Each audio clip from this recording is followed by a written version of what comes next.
I think there are two fundamental growth areas in the US economy that we have to prioritize. And those are, number one and most importantly, AI. That is by far the most important. And then a second is crypto. Much less than AI, right? But to the extent that we've neglected it now for the last 5-6 years, we have some catching up to do. So I think crypto is going to be prioritized. I think the Congress will pass it.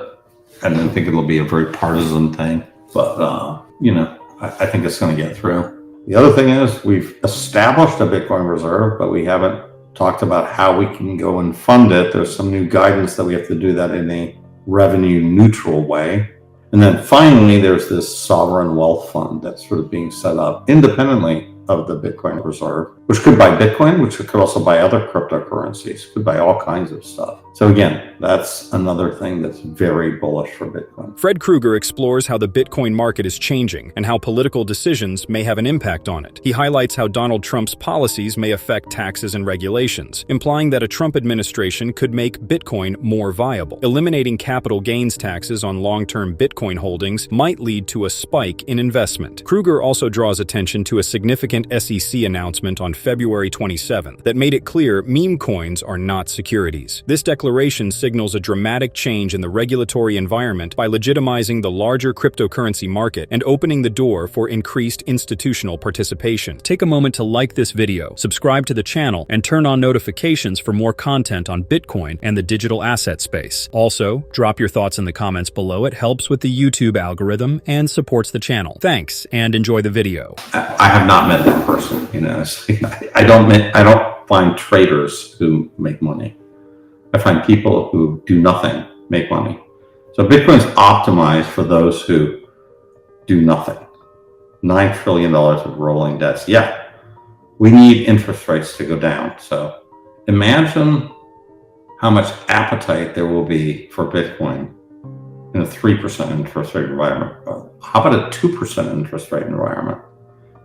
The ECB has lowered rates to 2.5%, and they're going further down. They're going to go below 2%. So China's lowering interest rates. ECB is lowering interest rates. We're going to lower interest rates.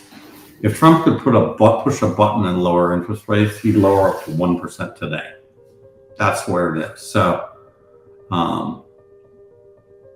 yeah, I think I'm extremely positive.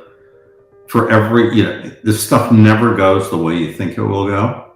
Nobody has any visibility over the next 30 days, even next 3 months, I would say. Impossible. I think there could be just no tax on crypto. Crypto is not taxable. And there are many who say that the IRS has never given guidance really on this. And there's no act of Congress that says that crypto is taxable, right? So anyways, that's a big positive down the road. I think another one is lower short-term rates. I mean, we're still in a 4.5% interest rate environment. I think that's a very problematic for a country with $36 trillion in debt and $7 trillion, which has to be refinanced this year.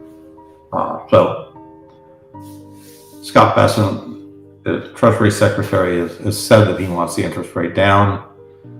We do have another year of Chairman Powell, but he will be replaced. The Treasury is doing whatever it can to get interest rates down. And furthermore, we're having what looks like to be a recession on the horizon. So that's very good for rates. If rates go down, there are less good places to put your money, and that's good for Bitcoin. Long rates, 10-year rates. Bessent has said that one of his goals, or maybe even the biggest goal, is to lower long-term interest rates. So that's something we have to look forward to. I think they're gonna come down. And there may be QE, right? So the Fed may be back to QE. They were in QT, quantitative tightening mode, and that's sort of over at this point. But I think that the policy of high long-term rates that has now persisted since late 2022 is over. Now the other thing is we've established a Bitcoin reserve, but we haven't talked about how we can go and fund it. There's some new guidance that we have to do that in a revenue neutral way. Our friend Tom Young has a great post on all the different revenue neutral ways you could do this. So this doesn't mean that it's not happening. It just means that you need to kind of cross your T's and dot your I's to do it. But there's lots of ways we can add Bitcoin now that we have the Bitcoin reserve. And then finally, there's this sovereign wealth fund that's sort of being set up independently of the Bitcoin reserve, which could buy Bitcoin, which could also buy other cryptocurrencies, could buy all kinds of stuff. So again, that's another thing that's very bullish for Bitcoin. So you put all these things together and then you add just time, right? So, we don't need any of these new other things to happen. I think we're going to get a lot of them, if not all of them. We don't need any of them to happen. All we need now is for the 1% of America that owns 50% of the stock market, that 1% includes me, to wake up and buy Bitcoin. Fred Krueger draws attention to the substantial influence Donald Trump might have on the cryptocurrency sector, particularly with regard to regulation and taxation. According to him, a Trump administration might improve the regulatory climate for cryptocurrencies like Bitcoin. Trump could significantly boost investment in Bitcoin if he were to remove capital gains taxes on long-term holdings. Krueger also cites a significant SEC announcement from February 27th that made it clear meme coins are not securities. This ruling gives the larger cryptocurrency market more legitimacy and may pave the way for greater institutional participation. Don't forget to subscribe and hit the bell icon to stay updated on our latest videos. We'd love to hear your thoughts in the comments. Now let's dive back into the interview. On January 11th, we finally had the Bitcoin ETF, right? So this was the big milestone for all traditional investors who really couldn't get any meaningful exposure to Bitcoin without the Bitcoin ETF. So that was the first thing. And I'm going to probably miss a few, so this will be a good kind of mental exercise for me to kind of go back and check on these checklists. You can say in between the Bitcoin ETF and Trump, I think you have Michael Saylor issuing these convertible bonds, especially around November, but just this huge buying of Bitcoin by Michael Saylor. That's really the other thing that happened in 2024. Then, of course, we have the election. Election's over on November 8th. Trump's clearly elected.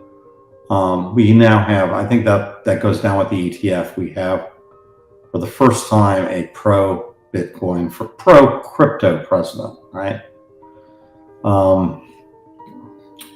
Another one I forgot of, which is Trump, right before that is the inauguration in January.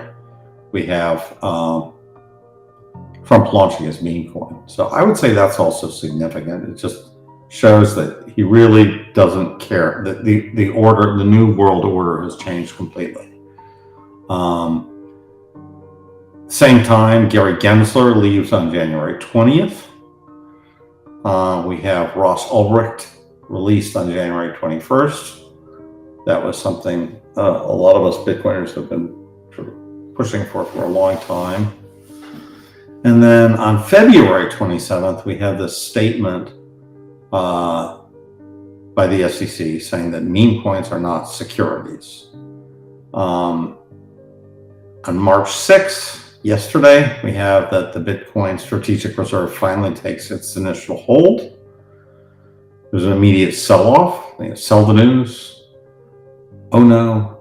And then today we have this crypto summit that David Sachs is hosting. So if you look at this kind of in a line like this, it's been an amazing trajectory going from the ETF may not even happen to we have a Bitcoin Strategic Reserve. So it's rather amazing. Now, what's left? What's left is, I say the first thing, lower taxes, right? And we might see that little bit of that news today. Ideally, you want no taxes, the abolition of the IRS. That's not happening today. That's not what this crypto board is about. But we might see a statement on taxes on crypto. And that could come in different forms. I could say, you don't have to report you don't have to report to the IRS if you do, say, under $2,000 of crypto transactions in a year. That would be very positive, right? That would really help sort of adoption of payments. That would be great. The second thing is there may be no tax on capital gains. So if you hold Bitcoin for over a year, it's non-taxable. The next year even is still difficult, like statistically. The only thing you can do is maybe lighten up a little bit if you get into these periods of euphoria, which we're not in right now. And you can measure that by the great work that SEMA and Plan C have done for these, richness indicators based on the power law. I think they're very good, and they can give you a little bit of an indication as to where we are. In terms of fair value, right now we're smack at 50%, right? So, with that said, like everybody else, I'm a monkey that loves to check the market, I actually think we're going to go higher in the short term, but I could be completely wrong. Why would Congress eliminate tax on crypto? I don't know. I think that Congress will do whatever Trump wants to do, and they don't have a mind of their own at this point. And I think Trump wants to eliminate taxes on crypto.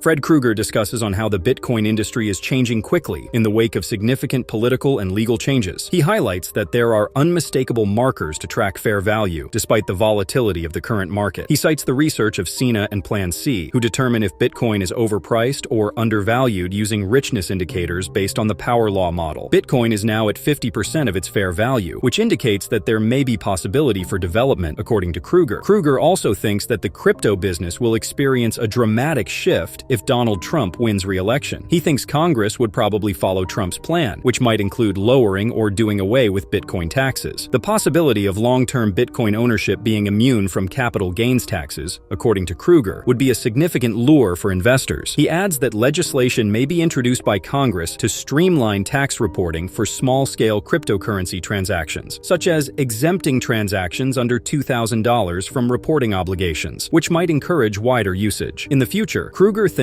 that lowering or doing away with cryptocurrency taxes will be a significant step. Even little changes, such as tax exemptions on small crypto transactions or capital gains, might speed adoption, he says, even though the IRS's total abolition is doubtful. For Krueger, 2024 will be a pivotal year for the digital asset market because of a pro-Bitcoin president and a significant regulatory movement in favor of cryptocurrencies. Don't forget to like, subscribe, and enable notifications for more valuable content, and as always, happy investing.